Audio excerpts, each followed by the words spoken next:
Ladies and gentlemen, my name is Hope and I'm making my first reading report on the topic energy.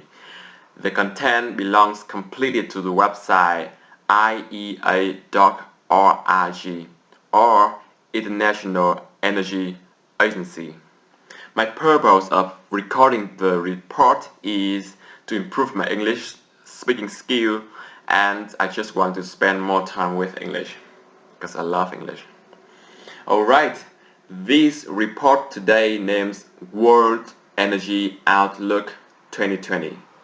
It includes also 20 small points and will last about 40 minutes. Yeah, 40 minutes. So now we come to the first overview. The World Energy Outlook, the IEA's flagship publication, provides a comprehensive view of how the global energy system could develop in the coming decades. This year's exceptional circumstances require an exceptional approach.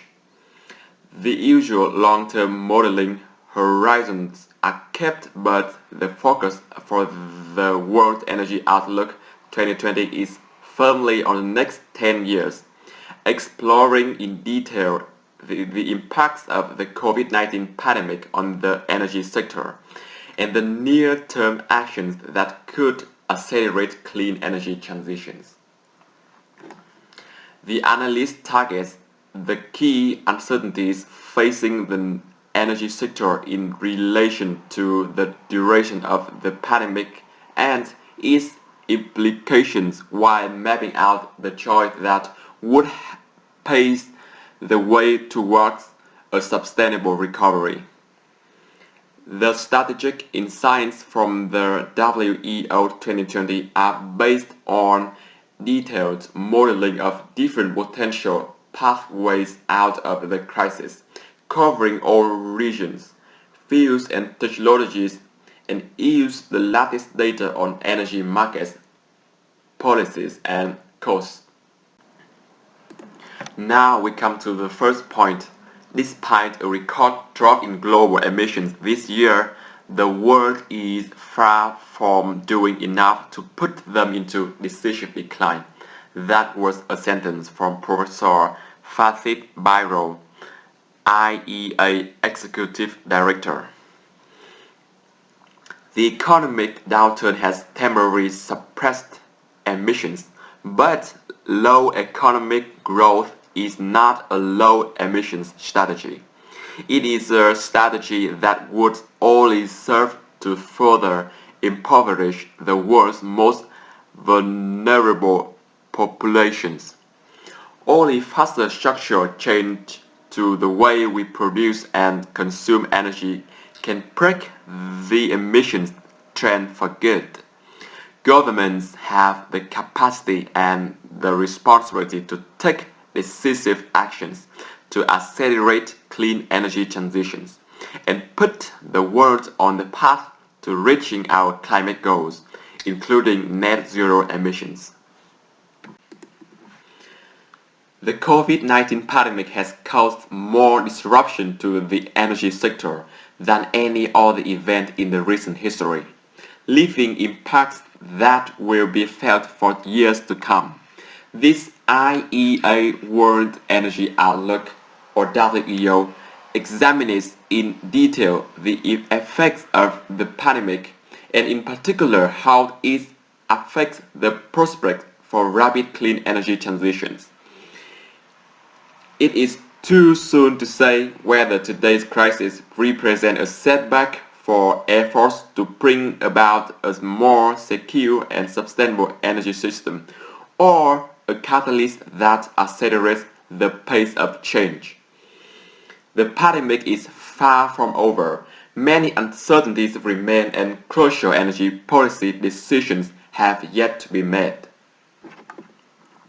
This outlook explores different pathways out of the COVID-19 crisis, with a particular focus on a pivotal next 10 years to 2030. At this hugely consequential moment for the energy sector and for the urgent global response to climate change. The WEO 2020 illustrates the history nature of the choice, opportunities and pitfalls that will shape where we go from here. Now let's move to the next point, named a huge shock to the system. Our assessment is that global energy demand is set to drop by 5% in 2020. Energy-related carbon dioxide emissions by 7% and energy investment by 18%. The impacts vary by field. The estimated falls of 8% in oil demand and 7% in coal use stand in sharp contrast to a slight rise in the contribution of renewables. The reduction in natural gas demand is around 3%, while global electricity demand looks set to be down by a relatively modest 2% for the year. The third point names there is no single storyline about the future. Uncertainty over the duration of the pandemic, its economic and social impacts, and the policy responses open up a wide range of possible energy futures. By considering different assumptions about these key unknowns, along with the latest energy market data and a dynamic representation of energy technologies, this outlook examines first the stated policies scenario, or STEPS, we call that STEPS, the first scenario, in which COVID-19 is gradually brought under control in 2021 and the global economy returns to pre-crisis levels the same year. This scenario reflects all of today's announced policy intentions and targets, insofar as they are backed up by detailed measures for their realization.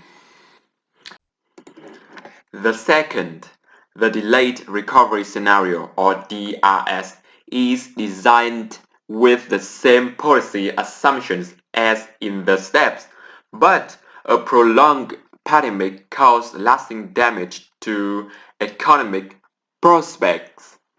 The global economy returns to its pre-crisis size only in 2023, this means 2 years later than steps, and the pandemic ushers in a decade with the lowest rate of energy demand growth since the 1930s. The third, in the Sustainable Development Scenario SDS, a surge in clean energy policies and investment puts the energy system on track to achieve sustainable energy objectives in full, including the Paris Agreement energy access and air quality goals. The assumptions on public health and the economy are the same as in the steps. The fourth, the new net zero emissions by 2030 case, or NZE 2030, extends the SDS analysis. A rising number of countries and companies are targeting net zero emissions, typically by mid-century. All of these are achieved in the SDS, putting global emissions on track for net zero by 2070. The NZE 2030 includes the first detailed IEA modeling of what would be needed in the next 10 years to put global carbon dioxide emissions on track for net zero by 2030. Now we move to the next point, the shadow of pandemic looms large. Global energy demand rebounds to its pre-crisis level in early 2023 in the steppes, but this is delayed until 2025 in the event of a prolonged pandemic and deeper slump as in the DRS. Prior to the crisis, energy demand was projected to grow by 12% between 2019 and 2030. Growth over this period is now 9% in the steppes and only 4% in the DRS. With demand in advanced economies on a declining trend, all of the increase comes from emerging markets and developing economies led by India. The slower pace of energy demand growth puts downward pressure on oil and gas prices compared with pre-crisis trajectories, although the large falls in investment in 2020 also increased the possibility of future market volatility. Lower growth in incomes cuts into construction activities and reduced purchases of new appliances and cars, with the effects on livelihoods concentrated in developing economies. In the DRS, residential floor space is 5% lower than 2040, 100 million fewer refrigerators are in use, and there are 50 million fewer cars on the road than in the steppes. Now we come to the next point. The worst effects are felt among the most vulnerable. Reversing several years of progress, our analysis shows that the number of people without access to electricity in sub-Saharan Africa is set to reach in 2020. Around 580 million people in sub-Saharan Africa lacked access to electricity in 2019, 3/4 of the global total. And some of the impetus behind efforts to improve this situation has been lost. Governments are attending to the immediate public health and economic crisis. Utilities and other entities that deliver access face serious financial strains, and borrowing costs have risen significantly in countries where the access deficit is high. Regaining momentum on this issue is particularly challenging in the DRS. In addition, we estimate that a risk of poverty levels worldwide in 2020 may have made basic electricity services unaffordable for more than 100 million people who already had electricity connections, pushing these households back to relying on more polluting and inefficient sources of energy. Next paragraph. Solar becomes the new king of electricity. Well, renewables grow rapidly in all our scenarios, with solar at the center of this new constellation of electricity generation technologies. Supportive policies and maturing technologies are enabling very cheap access to capital in leading markets. With sharp cost reductions over the past decade, solar PV is consistently cheaper than new coal or gas-fired power plants in most countries, and solar projects now offer some of the lowest cost electricity ever seen. In the steppes, renewables meet 80% of the growth in global electricity demand to 2030. Hydropower remains the largest renewable source of electricity, but solar is the main driver of growth as it sets new records for deployment each year after 2022, followed by onshore and offshore wind.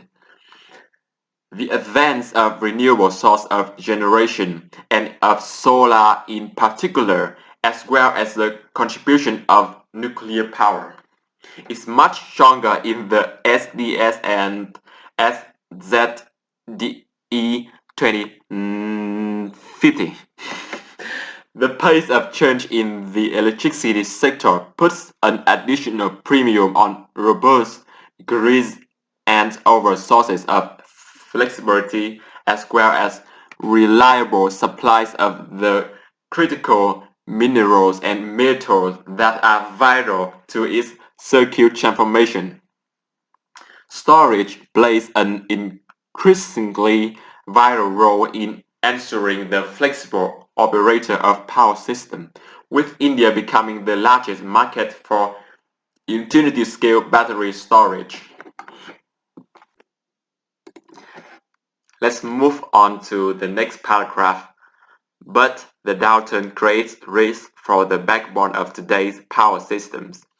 Electricity grids could prove to be the weak link in the transformation of the power sector, with implication for the reliability and security of electricity supply. The projected requirement for the new transmissions and distribution lines worldwide in the steps is 80% greater over the next decade than the expansion seen over the last 10 years. The importance of electricity networks rises even more in faster energy transitions. However, the financial health of many utilities, especially in developing economies, has worsened as a result of the crisis. There is a disparity in many countries between the spending required for smart, digital, and flexible electricity networks and the revenues available to grid operators, creating a risk to the adequacy of investment under today's regulatory structures. Next part. But without an additional policy push, it is too soon to see a rapid decline of oil. The era of growth in global oil demand comes to an end within 10 years, but the shape of the economic recovery is a key uncertainty. In both the STEPS and the DRS, oil demand flattens out in the 2030s. However, a prolonged economic downturn knocks more than 4 million barrels per day of oil demand in the DRS, compared with the STEPS, keeping it below 100 million barrels per day. Change in behavior resulting from the pandemic cut both ways. The longer the disruption, the more some change that eat into oil consumption becomes ingrained, such as working from home or avoiding air travel. However, not all the shifts in consumer behavior disadvantage oil. It benefits from a near-term aversion to public transport, the continued popularity of SUVs, and the delayed replacement of older, inefficient vehicles. In the absence of a larger shift in policies, it is still too early to foresee a rapid decline in oil demand. Rising incomes in emerging markets and developing economies create a strong underlying demand for mobility, offsetting reductions in oil use elsewhere. But transport fuels are no longer a reliable engine for growth. Oil used for passenger cars peaks in both the steppes and the DRS, brought lower by continued improvements in fuel efficiency and robust growth in sales of electric cars. Oil used for longer distance freight and shipping varies according to the outlook for the global economy and international trade. Upward pressure on oil demand increasingly depends on its rising use as a feedstock in the petrochemical sector. Despite an anticipated rise in recycling rates, there is still plenty of scope for demand for plastic to rise, especially in developing economies. However, since oil used to make plastic is not combusted, our scenarios see a peak in total oil-related carbon dioxide emissions. Great. Keep going. Next, looking beyond the glut, long-term policy questions for natural gas. Natural gas fares better than other fossil fuels, but different policy contexts produce strong variations. In the steps, a 30% rise in global natural gas demand by 2040 is concentrated in South and East Asia. Policy priorities in these regions, notably a push to improve air quality and to support growth in manufacturing, combined with lower prices to underpin the expansion of gas infrastructure. By contrast, this is the first WEO in which the steps projections show gas demand in advanced economies going into slight decline by 2040. An uncertain economic recovery also raised questions about the future prospects of the record amount of new liquefied natural gas export facility approved in 2019. Greater transparency on methane emissions seems to be on the way, with implications for the environmental credentials of different sources of gas. In carbon-intensive economies, natural gas continues to benefit from lower emissions compared with coal. However, this is less of an asset in countries planning a pathway to net zero emissions, where coal is often already in decline.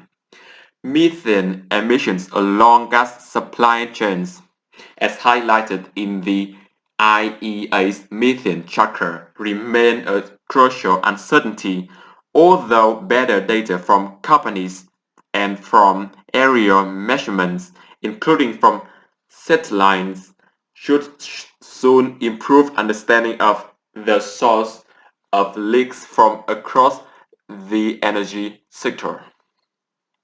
In Europe, in the steppes, and in all parts of the world in the SDS, the challenge for the gas industry is to return itself for a different energy future. It can come by demonstrable progress with methane abatement by alternative gases such as biomethane and low carbon hydrogen, and technologies like carbon capture, utilization, and storage. Great, we move to the next point. Major dilemmas facing oil and gas producers and risk to investment. Lower prices and downward revisions to demand resulting from the pandemic have cut around 1/4 of the value of the future oil and gas production. Many oil and gas producers, notably those in the Middle East and Africa, such as Iraq and Nigeria, are facing acute fiscal pressures as a result of high reliance on hydrocarbon revenues. Now, more than ever, fundamental efforts to diversify and reform the economies of some major oil and gas exporters look unavoidable.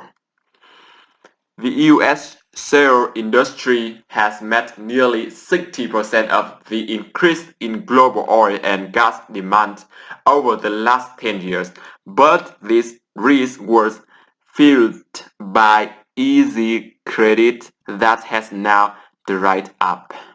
So far in 2020, leading oil and gas companies have reduced the reported worth of their assets by more than 50 billion US dollar, a palpable expression of a shift in perceptions about the future.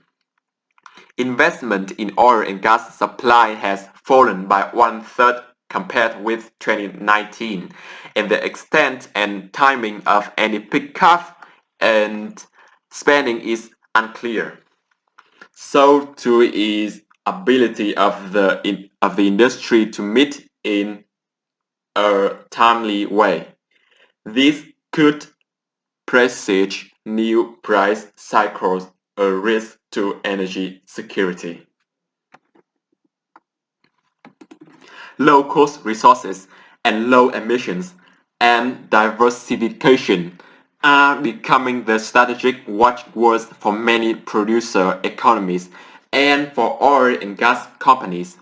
Declines in productions from existing fields create a need for new upstream projects, even in rapid energy transitions.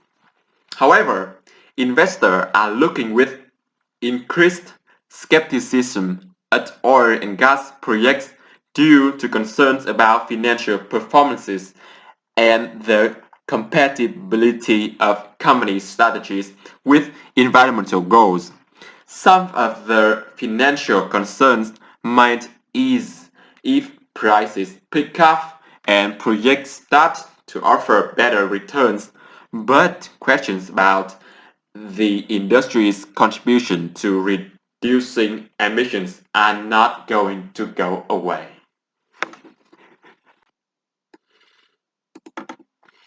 Amazing. As things stand, the world is not set for a decisive downward turn in emissions. That was the name of the next point. Global emissions are set to bounce back more slowly than after the financial crisis of 2008 to 2009. But the world is still a long way from a sustainable recovery. Carbon dioxide emissions is in steps edge above 2019 levels on their way to 36 gigaton in 2030. Emissions are lower in the event of delayed recovery, but a weaker economy also drains momentum from the progress of change in the energy sector. Lower fuel prices compared with pre-crisis trajectories mean that payback periods for efficiency investment are extended, slowing the rate of global efficiency improvement.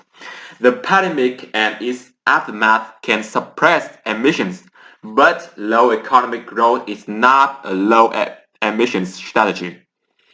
Only an acceleration in structural change to the way the world produces and consumes energy can break the emissions trend for good.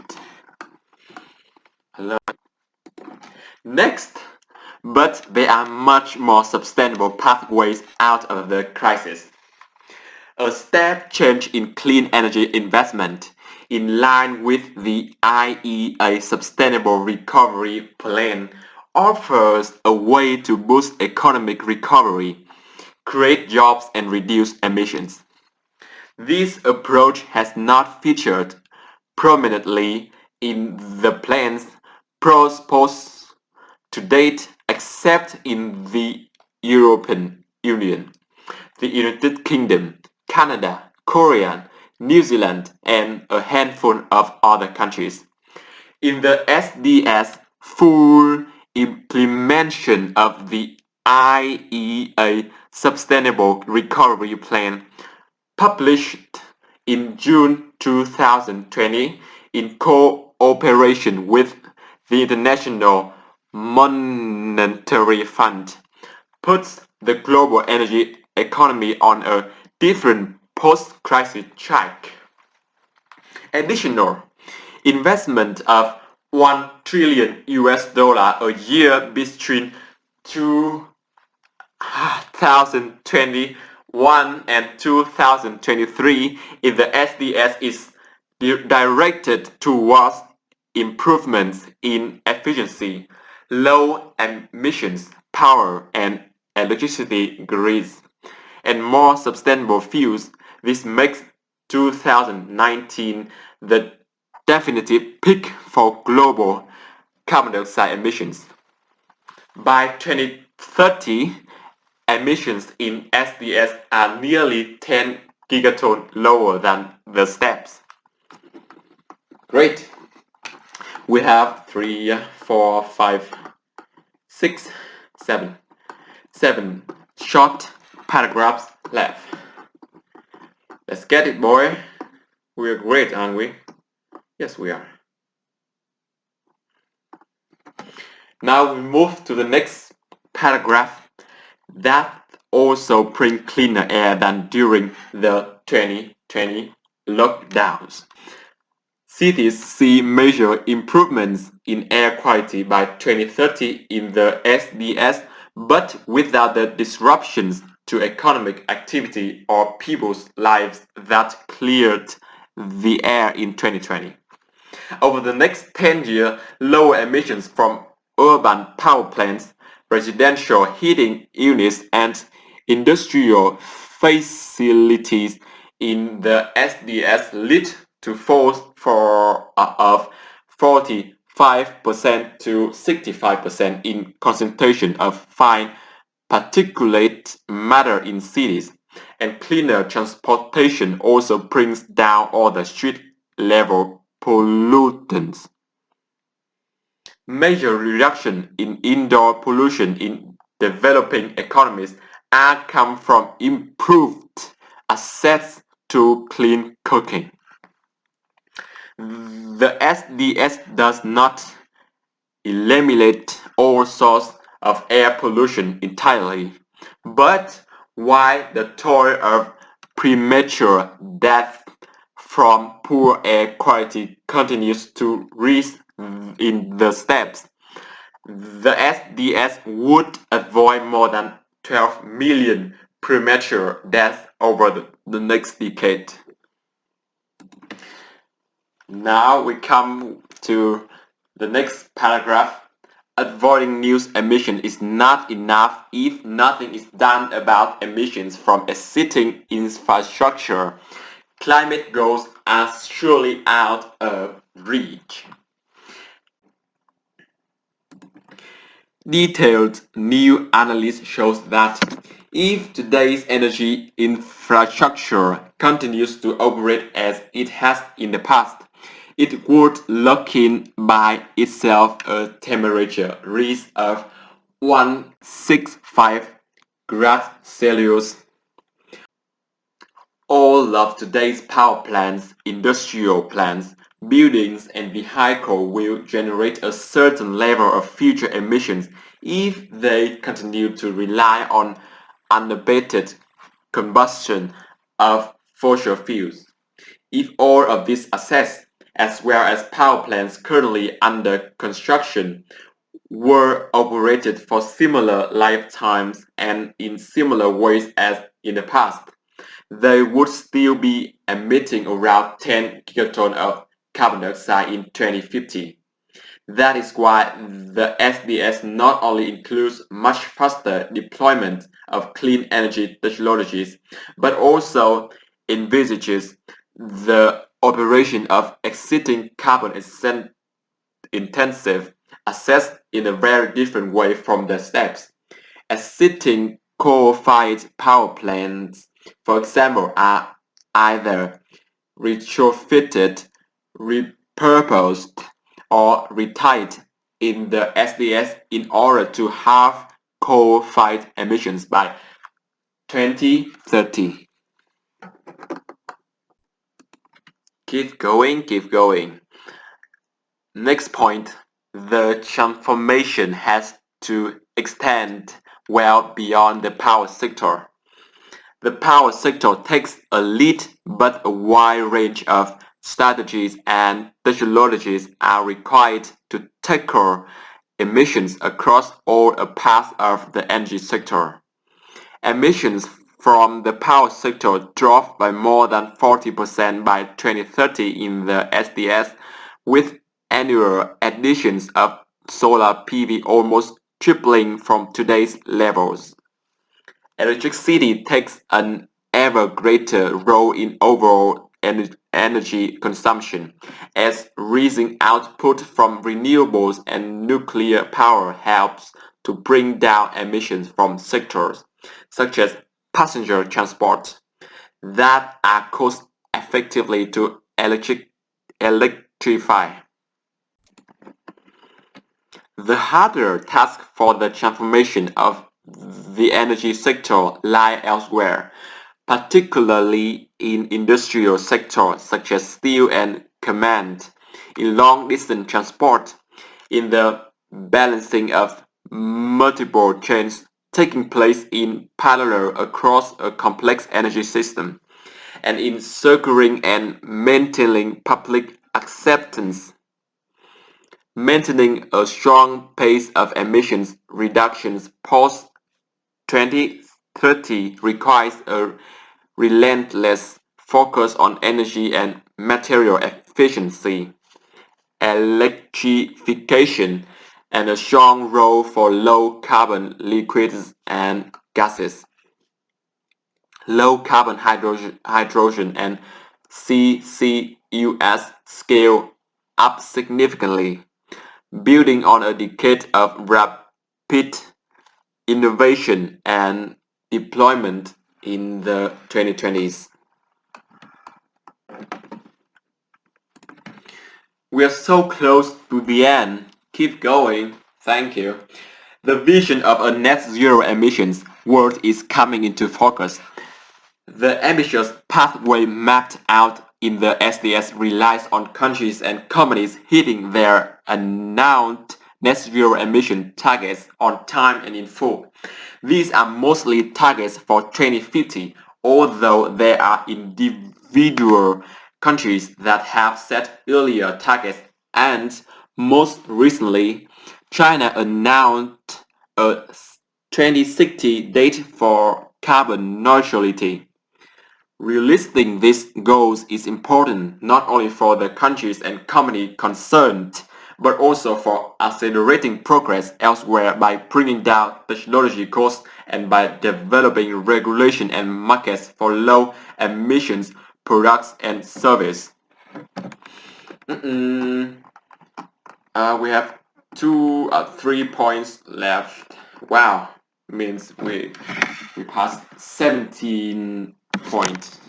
We're great. I'm great.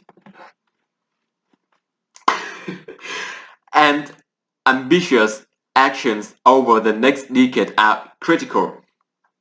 That was the name of the point. Reaching net zero globally by 2050, as in the NZE 2050, would demand a set of dramatic additional actions over the next 10 years, bringing about 40% reductions in emissions by 2030 requires, for example, that low-emission sources provide near 75% of global electricity generation in 2030, up from less than 40% in 2019. and that more than 50% of passenger cars sold worldwide in 2030 are electric, from 2.5% in 2019. Electrification, massive efficiency gains, and behavioral change all play roles, as does accelerated innovation across a wide range of technologies, from hydrogen electrolyzers to small modular nuclear reactors. No part of the energy economy can lag behind, as it is unlikely that any other part would be able to move at an even faster rate to make up the difference. Nearly the last point. Getting to net zero will require unwavering efforts from all. To reach net zero emissions, governments, energy companies, investors, and citizens all need to be on board, and will all have unprecedented contribution to make. The change that deliver the emissions reduction in the SDS are far greater than many realize, and need to happen at the time when the world is trying to recover from COVID-19. They rely on continuous support from key constituencies across the world, while also meeting the development aspirations of a growing global population. Achieving net zero emissions globally by 2050 goes well beyond this, both in terms of the actions within the energy sector and those that would be required elsewhere. For any pathway to net zero, companies will need clear long-term strategies backed by investment, commitments, and measurable impact.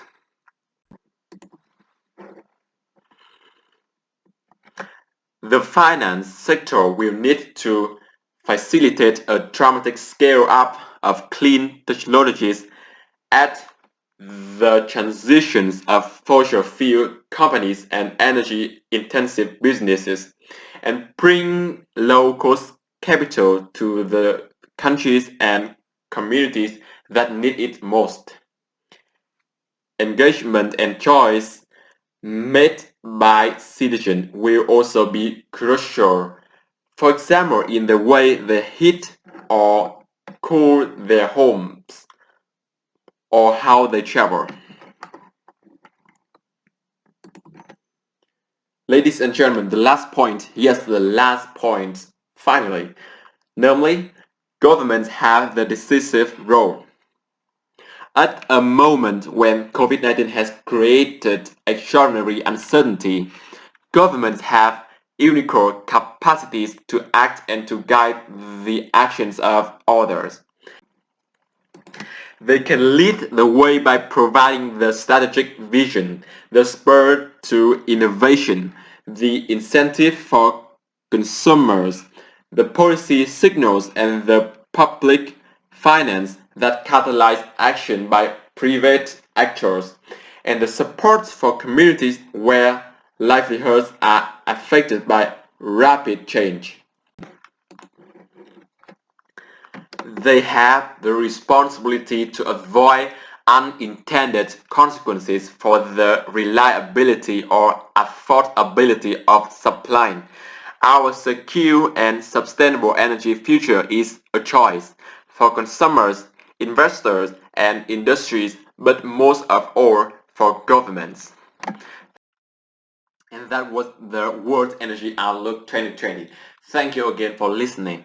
I hope